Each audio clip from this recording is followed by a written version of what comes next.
അസ്സലാമു അലൈക്കും വറഹ്മത്തുള്ളാഹി. ബിസ്മില്ലാ അൽഹംദുലില്ലാ.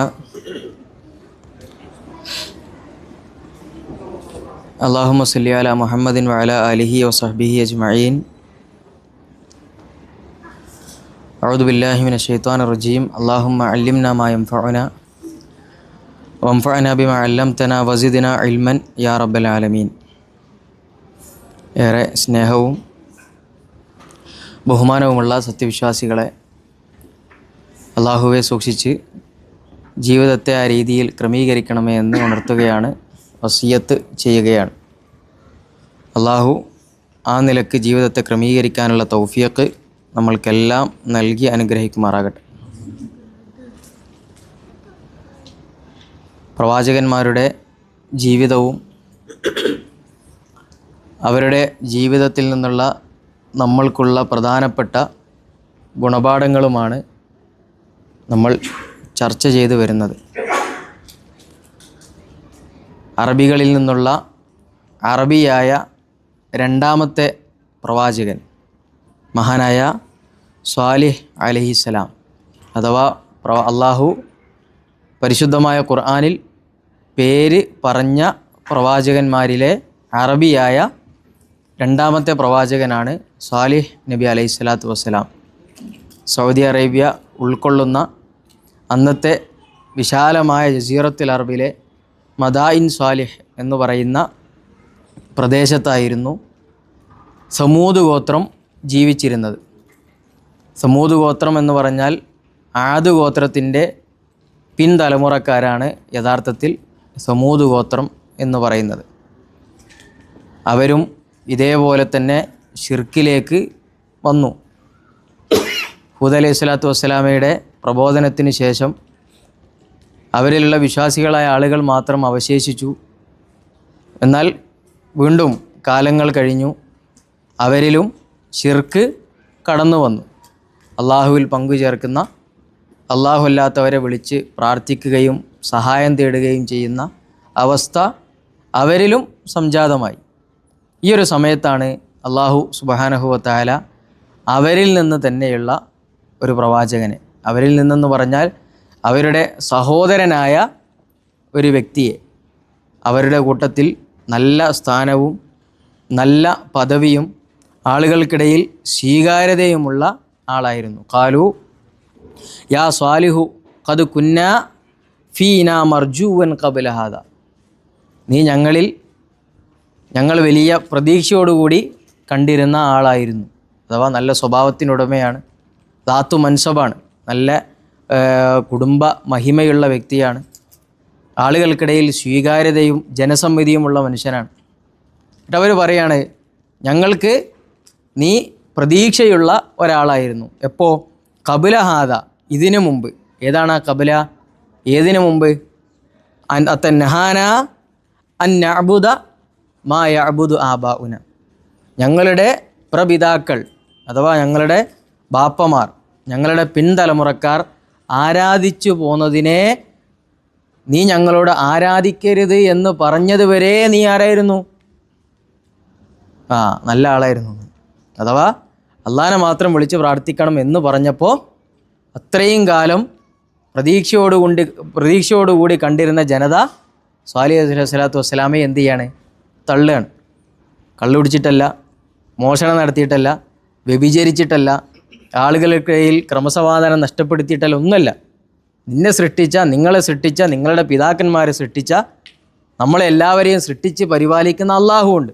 ലോകത്തെ സകല പ്രവാചകന്മാരും ലോകത്തേക്ക് അള്ളാഹു അയച്ചതെന്തിനാണ്? ഈ ഏകദൈവ വിശ്വാസത്തെ പഠിപ്പിക്കാനാണ്. ഇത് പറഞ്ഞതിൻ്റെ പേരിലാണ് സംഗതി ആളുഷാറാണെങ്കിലും ഇതോടുകൂടി സ്വാലിഹെ നിന്നിലുള്ള ഞങ്ങളുടെ പ്രതീക്ഷ അസ്തമിച്ചു. അല്ലേ? ലോകത്ത് വന്ന എല്ലാ പ്രവാചകന്മാരോടും ആ ജനത പ്രവാചകനോട് എന്താ പറഞ്ഞത്? മുഹമ്മദേ, നീ ആരാണ്? മാന്യനാണ്, മാന്യൻ്റെ മകനാണ്, മാന്യതയല്ലാതെ നിന്നിൽ നിന്ന് പ്രതീക്ഷിക്കൂല എന്നെപ്പോഴാണ് പറഞ്ഞത്? അവരോട് തൗഹീദ് പറയുന്നതിൻ്റെ ഒരു മിനിറ്റ് മുമ്പാണ്. ഈ മലയുടെ പിന്നിൽ നിന്നൊരു സൈന്യം നിങ്ങളെ ആക്രമിക്കാൻ വരുന്നുണ്ട് എന്ന് ഞാൻ പറഞ്ഞാൽ നിങ്ങൾ വിശ്വസിക്കുമോ എന്ന് പ്രവാചകൻ സല്ലല്ലാഹു അലൈഹി വസല്ലം ചോദിച്ചപ്പോൾ പറഞ്ഞ മറുപടിയാണ്. ആ തൊട്ടുടനെ പ്രവാചകൻ പറഞ്ഞു, എങ്കിൽ നിങ്ങൾ അള്ളാഹിനെ മാത്രം വിളിച്ച് പ്രാർത്ഥിക്കണം. ഉടനെ എഴുന്നേറ്റ് എന്ന് പറയണ ആര്? അബൂ ലഹബ് തബ്ബലക്, നിനക്ക് നാശം. അല്ലേ? ഒരു സെക്കൻഡ് കൊണ്ടാണ് എന്ത് ചെയ്യുന്നത്? അള്ളാഹിനെ മാത്രം വിളിച്ച് പ്രാർത്ഥിക്കണം എന്ന് പറഞ്ഞപ്പോൾ പ്രശ്നമായി. ഇതേ പ്രശ്നമാണ് ആരിലുണ്ടായത്? സമൂദ് ഗോത്രത്തിലെ ജനതയ്ക്ക് സ്വാലിഹ് അലൈഹി സ്വലാത്തു വസ്സലാം വന്ന് പറഞ്ഞപ്പോൾ ഉണ്ടായത്. അവർ വലിയ ആളുകളായിരുന്നു, അഥവാ ആദ് സമുദായത്തിൻ്റെ പിൻതലമുറക്കാരാണ്. അവരിലുള്ള ആ ശക്തിയും പ്രൗഢിയും ആഢ്യത്വവും ഒക്കെ ഉള്ള ജനതയായിരുന്നു ആര്? സമൂദ് ഗോത്രം. നമുക്കറിയാം, പാറ തുരന്ന് വീടുകൾ നിർമ്മിച്ചിരുന്ന വലിയ മുസഖറഫായ നല്ല വർണ്ണശബളമായ അലങ്കാരങ്ങളുള്ള കൊട്ടാരങ്ങൾ പണിതിരുന്ന ആളുകളായിരുന്നു ആര്? സമൂദ് ഗോത്രം. അവരിലേക്കാണ് സ്വാലിഹ് അലൈഹി സ്വലാത്തു വസ്സലാം വന്നിട്ട് പറയുന്നത്. ഒരുപാട് ആയത്തുകൾ, ഒരുപാട് തെളിവുകളൊക്കെ പറഞ്ഞു. എന്നിട്ടും അവർ പറഞ്ഞെന്ത്? ഞങ്ങൾക്ക് കണ്ണുകൊണ്ട് കാണുന്നൊരു തെളിവ് നീ എന്ത് ചെയ്യണം? ഞങ്ങൾക്ക് കാണിച്ചു തരണം. എന്തു ചെയ്തു? മോചിതത്ത് അള്ളാഹു സുബ്ഹാനഹു വ തആല നൽകി. എന്താണ് മോചിതത്ത്? ഒരു പാറക്കെട്ടിൽ നിന്ന് ഒരു നാഖത്ത്, ഒരു ഒട്ടകത്തെ അള്ളാഹു സുബ്ഹാനഹു വ തആല പാറ പിളർന്ന് ഒരു ഒട്ടകത്തെ അവരിലേക്ക് എന്ത് ചെയ്തു? അയച്ചു. എന്നിട്ട് സ്വാലിഹ് അലൈഹി സ്വലാത്തു വസ്സലാം പറഞ്ഞു, ഹിയ നാഖത്തുള്ള, ഇത് അള്ളാൻ്റെ ഒട്ടകമാണ്. ഇതിനെന്ത് ചെയ്യണം? നിങ്ങൾ ഭൂമിയിലൂടെ അതിനെ വിട്ടേക്കണം. അത് തിന്നും കുടിച്ചും ഇങ്ങനെ ജീവിക്കും. അതിനെ നിങ്ങൾ എന്ത് ചെയ്യാൻ പാടില്ല? ഉപദ്രവിക്കാൻ പാടില്ല. അന്ന് അത് മരുഭൂമിയാണ്, അല്ലേ? ഇന്നത്തെ ജസീറത്തുൽ അറബ് നമുക്കറിയാം, മരുഭൂമിയാണ്. വെള്ളം ലഭ്യമാകുന്ന സ്ഥലങ്ങൾ വളരെ കുറച്ചുണ്ടാവും. അവിടെയും ഒരു ചെറിയ, അത്രയും ആളുകൾക്ക് കുടിവെള്ളത്തിന്, ജലസേചനത്തിന് ഒരു ചെറിയ ഒരു അരുവി പോലെയുള്ള ഒരു തടാകം പോലെയുള്ള ഒരു കാര്യം ഉണ്ടായിരുന്നത്. സ്വാലിഹ് അലൈഹി സ്വലാത്തു വസ്സലാം പറഞ്ഞു, എന്ത് ചെയ്യണം? ഒരു ചിട്ട വേണം. ഒരു ദിവസം ഇതിൽ നിന്ന് ഒട്ടകം വെള്ളം കുടിക്കും. അന്ന് നിങ്ങൾ ആരും എന്ത് ചെയ്യാൻ പാടില്ല? വെള്ളം കുടിക്കാൻ പാടില്ല. പിറ്റേന്ന് നിങ്ങൾക്ക് എന്ത് ചെയ്യാം? ഇതിലെ വെള്ളം ഉപയോഗിക്കാം. അങ്ങനെ അവർ സമ്മതിച്ചു. അങ്ങനെ ഒട്ടകം അതിൽ നിന്ന് വെള്ളം കുടിക്കും. നിങ്ങൾ ആ ഒട്ടകത്തിൻ്റെ അകിടിലേക്ക് പോവുക. ആ നാട്ടിലെ മുഴുവൻ ആളുകളും അവരുടെ പാത്രം നിറയെ ഒട്ടകത്തിൻ്റെ പാല് ശേഖരിച്ചാലും അതിൻ്റെ അകിട് വീണ്ടും എന്ത് ചെയ്യും? വീർത്തു നിൽക്കുമായിരുന്നു. അവർ കണ്ണുകൊണ്ട് അള്ളാഹ് എന്ത് ചെയ്യാണ്? ദൃഷ്ടാന്തം കാണിച്ചു കൊടുക്കുകയാണ്. ഇത് കണ്ടപ്പോൾ സ്വാഭാവികമായിട്ടും ആ നാട്ടിൽ, എല്ലാ നാട്ടിലും കുറച്ച് ആൾക്കാരുണ്ടാവും. അതേപോലെ അവിടെയും 9 ശൈത്താന്മാരുണ്ടായിരുന്നു മനുഷ്യരുടെ കൂട്ടത്തിലുള്ള. അവരും വലിയ കൊട്ടാരത്തിലൊക്കെ ജീവിച്ച ആൾക്കാരാണ്. അവരെന്ത് ചെയ്തു? ഇറങ്ങി. എന്തിന്? ഫിത്ന ഉണ്ടാക്കാൻ ഇറങ്ങി. അവരൊരു വീട്ടിൽ ഒരുമിച്ച് കൂടി ചർച്ച ചെയ്തു, എന്ത് ചെയ്യണം? ആ ഒട്ടകത്തെ നമുക്ക് അറക്കുക. അങ്ങനെ ആരും അറിയാതെ ആ ഒട്ടകത്തെ അറുക്കും. അള്ളാഹു സുബ്ഹാനഹു വ തആല സ്വാലിഹ് അലൈഹി സ്വലാത്തു വസ്സലാമക്ക് ഈ വാർത്ത അറിയിച്ചു കൊടുത്തു. എന്തു പറഞ്ഞു? 3 ദിവസം നിങ്ങൾ എന്ത് ചെയ്യണം? നിങ്ങളുടെ വീട്ടിൽ തന്നെ ഇരിക്കണം. ആ നാട്ടുകാർക്കുള്ള താക്കീതായിരുന്നു. അവർ വീണ്ടും ഒരുമിച്ച് കൂടി അതിനേക്കാൾ കടുത്തൊരു തീരുമാനത്തിലേക്ക് അവർ പോയി. എന്താണ്? സ്വാലിഹ് നബിയെ കൊല്ലണം, സ്വാലിഹിനെ വകവരുത്തണം. 9 ആൾ കൂടി ചർച്ച ചെയ്ത് 3 ആളെ അതിന് തെര്യപ്പെടുത്തി. 3 ആളുകളെ അതിന് തെര്യപ്പെടുത്തി. അവരെന്ത് ചെയ്തു? ഒരു മലയുടെ ഓരത്ത് ഒളിച്ചിരുന്നു. സ്വാലിഹ് അലൈഹി സ്വലാത്തു വസ്സലാം വരുന്നതും കാത്ത്. അള്ളാഹു വമക്കറു വമക്കറല്ലാ വല്ലാഹു ഖൈറുൽ മാക്കിരീൻ. അവർ തന്ത്രം കാണിച്ചു. സ്വാലിഹ് അലൈഹി സ്വലാത്തു വസ്സലാമയെ വധിക്കാൻ ഒറ്റയ്ക്ക് ആരും അറിയാതെ പ്ലാൻ ചെയ്ത് 3 ആളുകളെ ഏൽപ്പിച്ച് അവർ ഒരു പാറയുടെ, ഒരു പർവ്വതത്തിൻ്റെ ഓരത്ത് ഒളിഞ്ഞിരുന്നു. സ്വാലിഹ് അലൈഹി സ്വലാത്തു വസ്സലാം വരുന്നതും കാത്ത്. അള്ളാഹ് അതിനേക്കാൾ വലിയ തന്ത്രം മെനയുന്നവനാണ്.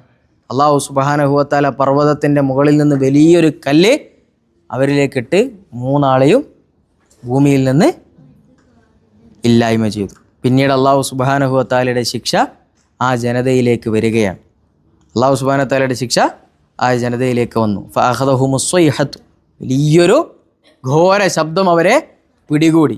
വീട്ടിലുള്ളവർ അങ്ങനെ തന്നെ നിലംപൊത്തി, അങ്ങാടിയിലുള്ളവർ അതേപോലെ നിലംപൊത്തി. അതോടുകൂടി അവരെന്ത് ചെയ്തു? മുച്ചൂടും അള്ളാഹു സുബ്ഹാനഹു വ തആല നശിപ്പിച്ചു. എന്നിട്ടോ അള്ളാഹു സുബ്ഹാനഹു വ തആല സ്വാലിഹ് അലൈഹി സ്വലാത്തു വസ്സലാമയെയും സ്വാലിഹ് അലൈഹി സ്വലാത്തു വസ്സലാമയിൽ വിശ്വസിച്ചവരെയും ബിറഹ്മതിഹി, അള്ളാഹിൻ്റെ കാരുണ്യം കൊണ്ട് അള്ളാഹു രക്ഷപ്പെടുത്തി. ഇതാണ് സ്വാലിഹ് അലൈഹി സ്വലാത്തു വസ്സലാമയുടെ ജനതയായ സമൂദ് ഗോത്രത്തിൻ്റെ ഹ്രസ്വമായ ഒരു ചരിത്രം. ഇതിൽ നിന്ന് നമ്മൾക്കുള്ള പാഠം, നമ്മുടെ മുൻഗാമികൾ എന്ത് ചെയ്തു എന്ന് നോക്കിയിട്ടല്ല ദീനായി നമ്മൾ എന്ത് ചെയ്യേണ്ടത്? ആചരിക്കേണ്ടത്. എന്താണോ അള്ളാഹു പറയുന്നത്, എന്താണോ പ്രവാചകൻ സല്ലല്ലാഹു അലൈഹി വസല്ലം, അതാണ് ദീൻ. ദീൻ എന്ന് പറഞ്ഞാൽ, ഇസ്ലാം എന്ന് പറഞ്ഞാൽ മാ ഖാല അല്ലാഹ് വമാ ഖാല റസൂലുഹു, അള്ളാഹു എന്ത് പറഞ്ഞോ അള്ളാഹിൻ്റെ റസൂൽ എന്ത് പറഞ്ഞോ അതാണ് ദീൻ. അതിൻ്റെ അപ്പുറത്തുള്ള ഒന്നും എന്തല്ല?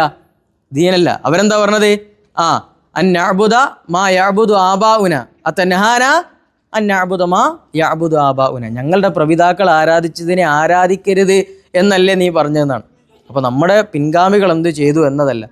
അള്ളാഹു ഖുർആനിൽ എന്ത് പറഞ്ഞു, പ്രവാചകൻ സല്ലല്ലാഹു അലൈഹി വസല്ലം എന്ത് നമ്മളെ പഠിപ്പിച്ചു. അതാണ് നമ്മുടെ ദീൻ, അതാണ് നമ്മുടെ ദീൻ. മാത്രമല്ല ഈ പറഞ്ഞ ആദ് ഗോത്രത്തിൻ്റെയോ സമൂദ് ഗോത്രത്തിൻ്റെ ഒന്നും ചരിത്രം ഈ ജൂതന്മാരുടെ ക്രിസ്ത്യാനികളുടെ ഗ്രന്ഥങ്ങളിൽ കാണുക സാധ്യമല്ല. എന്നാൽ യഥാർത്ഥമായ തൗറാത്തിലും ഇഞ്ചീലിലും അവരെക്കുറിച്ച് പറയപ്പെട്ടിട്ടുണ്ട്. എന്തുകൊണ്ടാണ് ആ ചരിത്രം അതിൽ നിന്ന് മായ്ച്ചു കളഞ്ഞത്? അവർ ബനൂ ഇസ്രായേലരായിരുന്നില്ല, അവർ ഇസ്രായേൽ സന്തതികളായിരുന്നില്ല. അതുകൊണ്ട് സ്വാഭാവികം. മാത്രമല്ല ഇവരാരായിരുന്നു?